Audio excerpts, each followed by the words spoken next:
愛知県初上陸の低温熟成サムギョプサルが食べられるのはここだけ。俺は大須を愛し大須に愛された男。ウォーターエイジングサムギョプサルといって低温熟成することで最高のサムギョプサルをさらに最高にできるんだって。お肉を焼くのも切るのも店員さんにお任せできるのが嬉しいよね。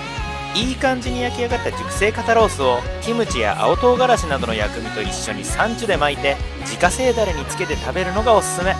他にも熟成極みサムギョプサルや牛ハラミステーキもめっちゃ柔らかいからぜひ食べてみて。